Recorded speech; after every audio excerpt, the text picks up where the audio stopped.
चांद, सूरज के बाद अब बारी सागर की है। भारत अपना पहला मानवयुक्त समुद्री मिशन भेजने की तैयारी में जुटा है, जिसे समुद्रयान नाम दिया गया है। इस मिशन में स्वदेशी पनडुब्बी मत्स्य 6000 में 3 व्यक्तियों को पानी के भीतर 6000 मीटर की गहराई तक भेजने की योजना है।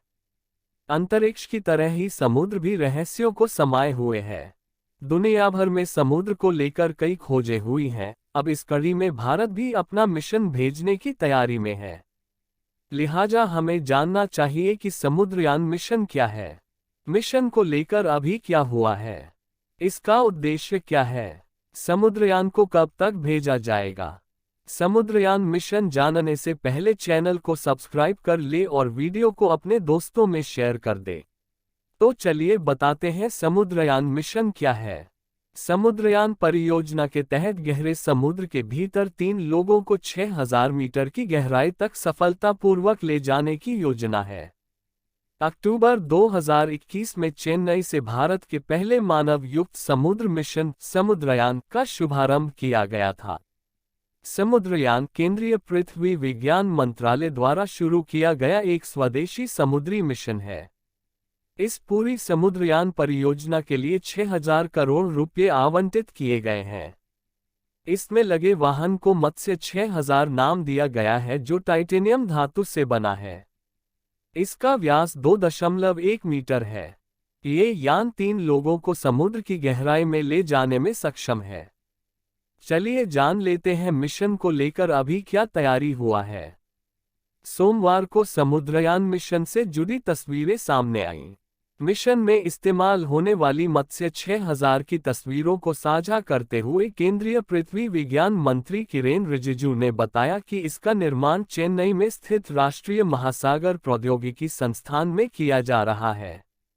इसके साथ ही मंत्री ने कहा कि समुद्रयान में गहरे समुद्र के संसाधनों का अध्ययन करने वाली योजना समुद्री पारिस्थितिकी तंत्र को अस्त व्यस्त नहीं करेगी। ये योजना प्रधानमंत्री की नीली अर्थव्यवस्था वाली नीति का समर्थन करती है। इस मिशन का उद्देश्य क्या है? मिशन में जाने वाला वाहन मानव युक्त सबमर्सिबल मत्स्य 6000 निकल, कोबाल्ट, दुर्लभ मृदा तत्व, मैंगनीज आदि से समृद्ध खनिज संसाधनों की खोज में गहरे समुद्र में मानव द्वारा प्रत्यक्ष अवलोकन की सुविधा प्रदान करेगा। इसके साथ ही मिशन कई तरह के नमूनों का संग्रह करेगा, जिनका उपयोग बाद में विश्लेषण के लिए किया जा सकता है। केंद्रीय मंत्री डॉक्टर जितेंद्र सिंह ने बताया कि लाभ के रूप में मिशन से वैज्ञानिक अनुसंधान और तकनीकी सशक्तिकरण को बढ़ावा मिलेगा। इसके अलावा इस मिशन से संपत्ति निरीक्षण, पर्यटन और समुद्री साक्षरता को बढ़ावा मिलेगा।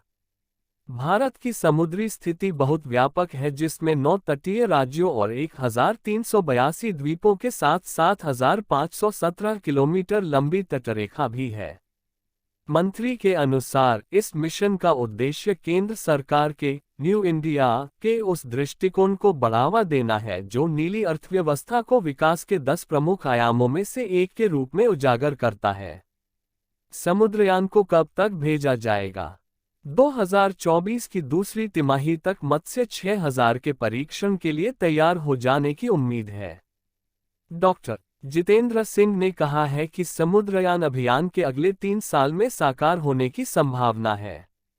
उन्होंने कहा कि इस वाहन का डिजाइन तैयार कर लिया गया है और वाहन के विभिन्न उपकरणों और घटकों के निर्माण का कार्य प्रगति पर है।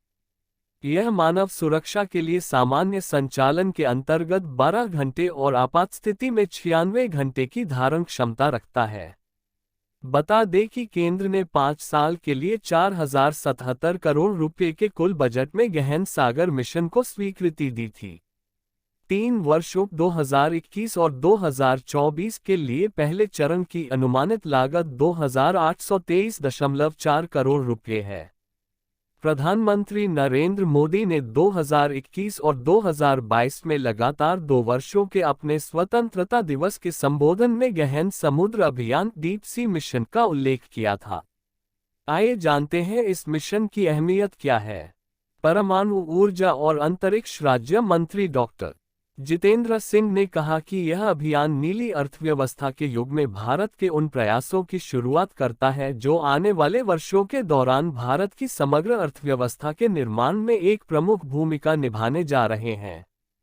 वहीं अक्टूबर 2021 में इस मिशन पर काम करने की शुरुआत के साथ ही भारत अमेरिका, फ्रांस, रूस, जापान और चीन जैसे उन्नत प्रौद्योगिकी वाले देशों की फहरिस्त में शामिल हो गया था। रोज ऐसे ही जानकारी के लिए चैनल को सब्सक्राइब करें और वीडियो को अपने दोस्तों में शेयर कर दें।